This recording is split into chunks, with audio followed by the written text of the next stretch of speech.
हमारा हमारे हमारे अंदर आपके प्रति हित है। हमने कहा इनमें 5 सिक्के पड़े हैं, तो तुमने कहा ठीक है हम निकालते हैं। अब क्या करोगे निकालने के लिए? अब निकालने के लिए एक ही उपाय है।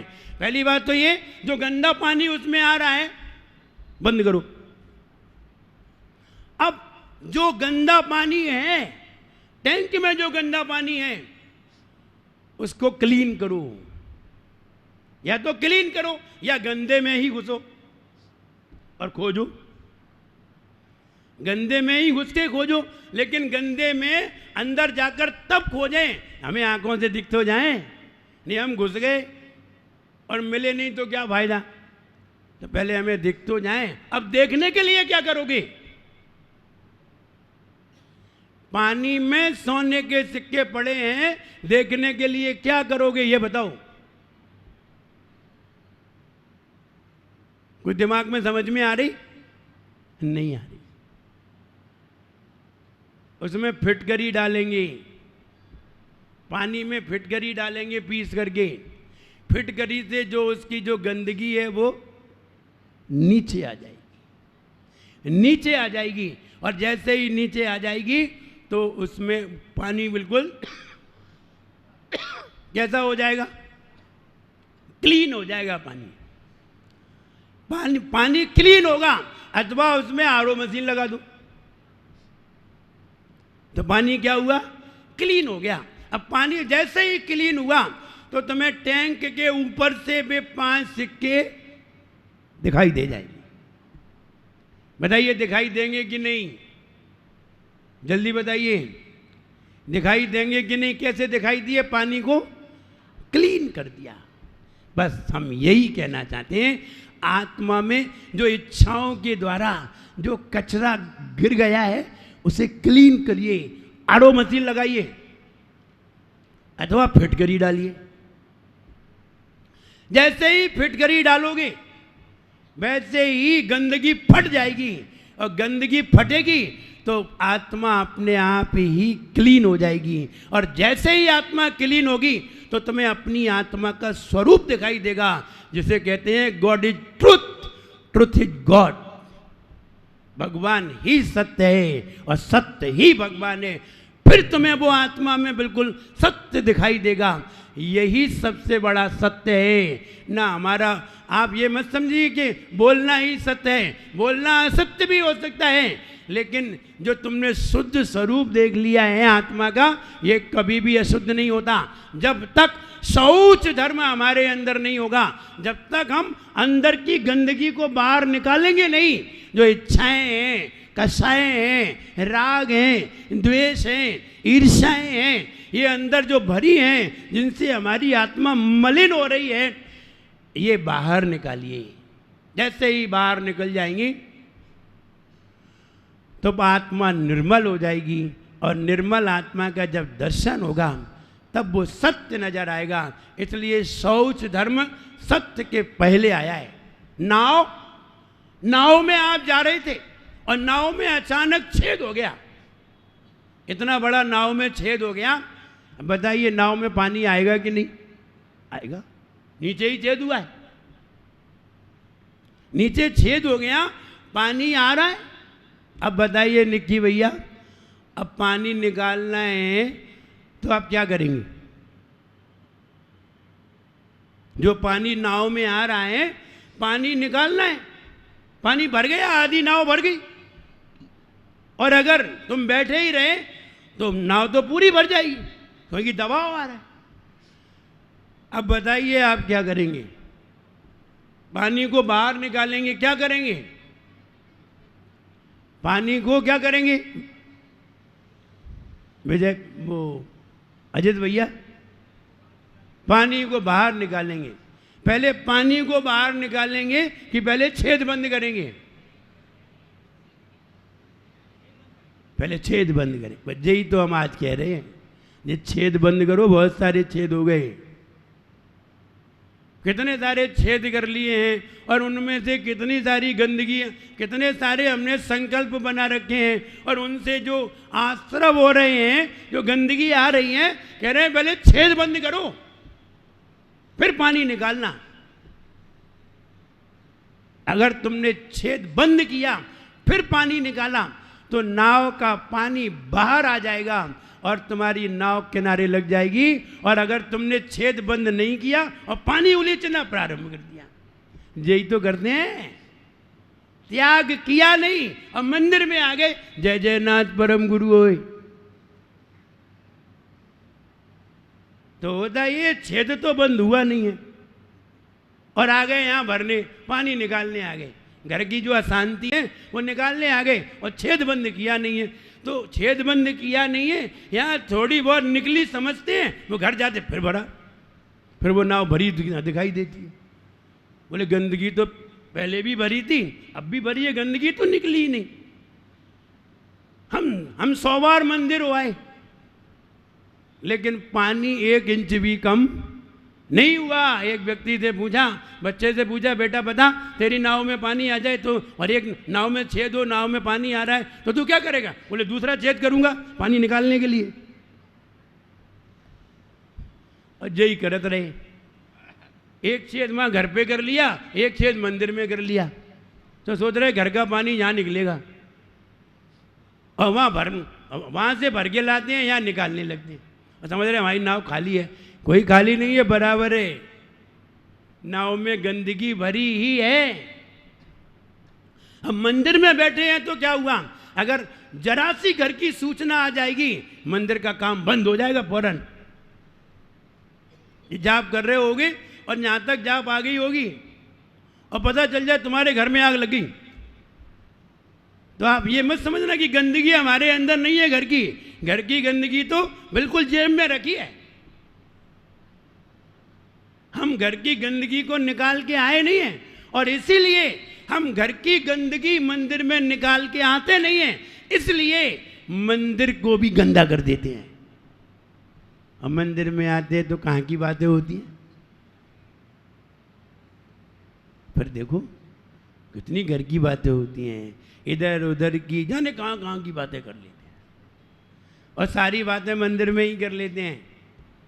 जबकि आचार्यों ने ये कहा है, उसमें कहा है, घर घर चर्चा रहे धर्म की, दुष्कृत दुष्कर हो जावे। अर्थ देखिए, घर घर चर्चा रहे धर्म की। हम उल्टा करते हैं, हम घर की चर्चा मंदिर में ले आते हैं। क्या कहा यह था कि मंदिर की बात घर में ले जाना, तब घर में चर्चा होगी धर्म की। मंदिर की बात घर में जाएगी तो घर घर चर्चा धर्म की होगी, और घर की बात मंदिर में आ गई तो मंदिर में भी चर्चा घर की होगी। और हमने ऐसा ही किया है। और हम शौच धर्म जानना चाहते हैं। शौच धर्म का मतलब है बिल्कुल पानी का क्लीन होना, आत्मा का बिल्कुल साफ होना, मन बिल्कुल निर्मल होना। कैसा है? मुनि मन सम निर्मल नीर प्रासुक गंध बरा, भरी कन्न की कटोरी धीर दीनी धार दरा। क्या कह रहे हैं? हम जल कैसा लेकर के आए? कैसा जल लेकर के आए? उबला हुआ? नहीं नहीं, ना उबले से मतलब है, ना छने से मतलब है, मुनियों के मन जैसा। मुनि मन सम उज्ज्वल नीर, जैसा मुनियों का मन होता है, निश्चल बालकों की तरह, राग द्वेष मोह से रहित, बिल्कुल साफ होता है, प्राणसुख होता है, कोई कषाय नहीं होती है। ऐसा निर्मल जल लेकर के आए हैं। काहे के लिए लाए हो? ऐसा ही मेरा मन हो जाए। जल काहे के लिए चढ़ाया? ओम ह्रीम श्री देव सात गुरुभ्यो जन्म जरा मृत्यु विनाशनाय जलम निर्वापामि दिस। क्या के लिए चढ़ाया? अरे क्या मालूम, तुम हमने चढ़ा दिया, ये बात तुम जानो, हमें थोड़ी जानना है, हमें तो चढ़ाना है। हाँ, चढ़ाया ही है, अभी तक चढ़ाया ही है, अभी तक जाना नहीं है कि जल काय के लिए चढ़ाया है। चलो आप जान लेना, पूजन शिविर लग रहा है, सब जान लेना। ये चीज़ें तुम्हारी ज़िंदगी में ना कोई ने बताई और मुझे लगता है ना कोई तुम्हें बताएगा, क्योंकि बता वही सकता है जिसने खुद पूजन की हो, और खुद पूजन ऐसी की हो कि हर शब्द का, हर वाक्य का अर्थ उसने जाना हो और उसमें अपना भाव परोया हो, वो व्यक्ति बताएगा। और ऐसा व्यक्ति तुम्हारे यहाँ आना मुश्किल है, अभी तक तो आया नहीं। बताओ तुम्हारी जिंदगी यही गुजर गई कि नहीं? विजय भैया 50 साल तो तुमने निकाल ही गए होंगे, 50-55, 60 पे आ गए होंगे। तब ये बताओ 60 साल में एक आध ऐसा आया जिसने तुम्हें ये बताया? और आए तो बहुत हैं, और स्वाहा बहुत लोगों ने करवाई है, लेकिन ये नहीं बताया कि जल क्यों चढ़ाया था। सरला जी आया, किसी ने बताया? मुझे नहीं लगता है, क्योंकि एक भी चेहरे नहीं बता सकते कि चंदन क्यों चढ़ाया जाता है, चंदन का जो भाव क्या निकल करके आता है, अक्षत क्यों चढ़ाया जाता है, और अक्षत चढ़ाते समय कौन सा भाव हमारे अंदर होना चाहिए, नहीं बताया होगा।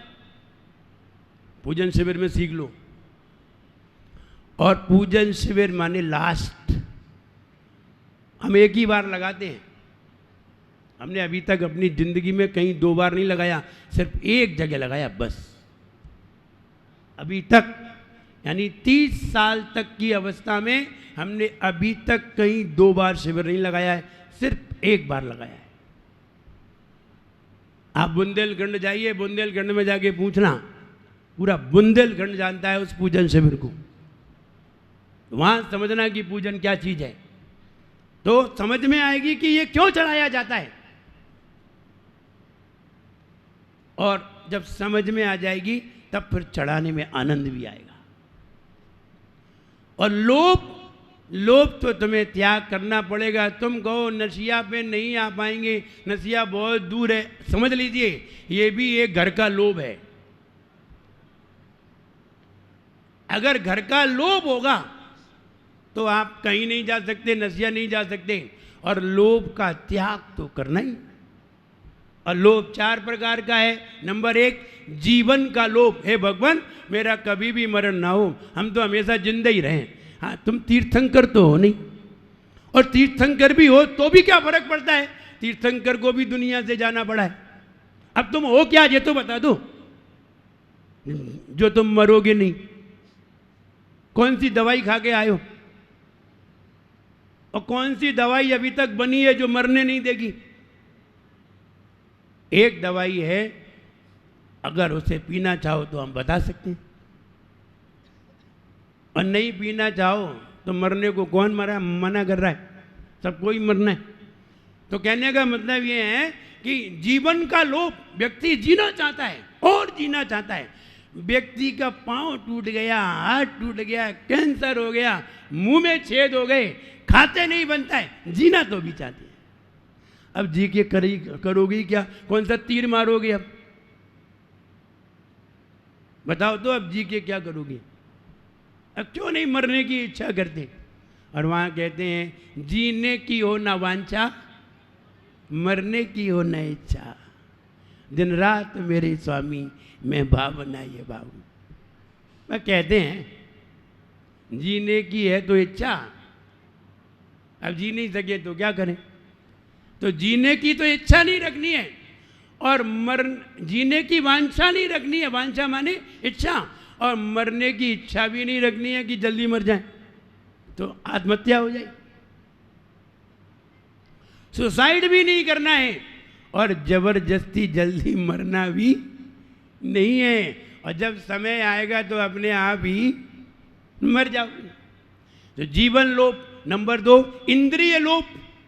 इंद्रियां हमें प्राप्त हो गई, आंख, कान, नाक, मुंह, शरीर। भगवान ये कभी भी खराब नहीं हो। हाँ, रोज प्रार्थना किया करो। तुम रोज प्रार्थना करोगे, तुम नाक वहीं रगड़ते रहो रोज, लेकिन भगवान फिर भी तुम्हारी नाक खराब करेंगे। वे नहीं मानेंगे। कहो भगवान कर रहे, नहीं भगवान नहीं कर रहे हैं, इसकी म्याद है, शरीर की म्याद है। और शरीर की म्याद है तो फिर उसकी म्याद है, आँख की भी म्याद है, कान की भी म्याद है, शरीर की भी म्याद है।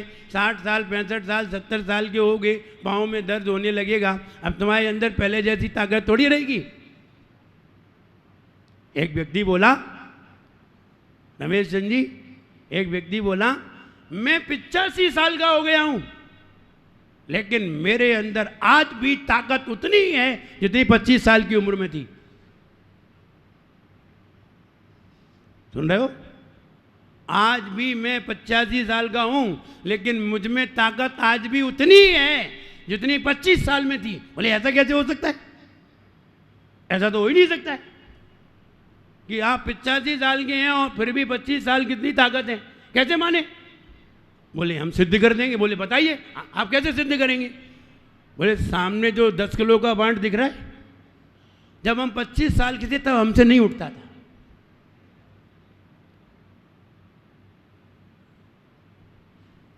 और आज 85 साल के हो गए, आज भी नहीं उठता।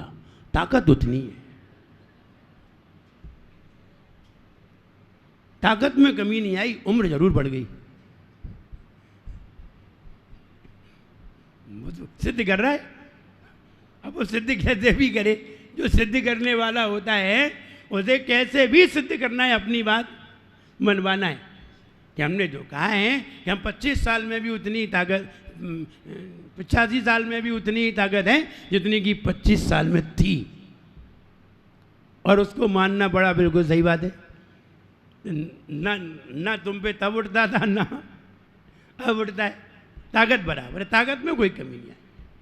हम ये कहना चाहते हैं, लोभ व्यक्ति के अंदर बहुत लोभ बैठा हुआ है, और वो लोभ के वशीभूत व्यक्ति इधर उधर घूमता है। एक व्यक्ति का एक कारखाना था, कारखाने में अपना काम किया करता था, मेहनत करता था, बढ़िया काम चल रहा था। हुआ ये, एक कारखाने में जाता, 8 घंटे काम करता और आकर के आराम से घर पे संपन्न था।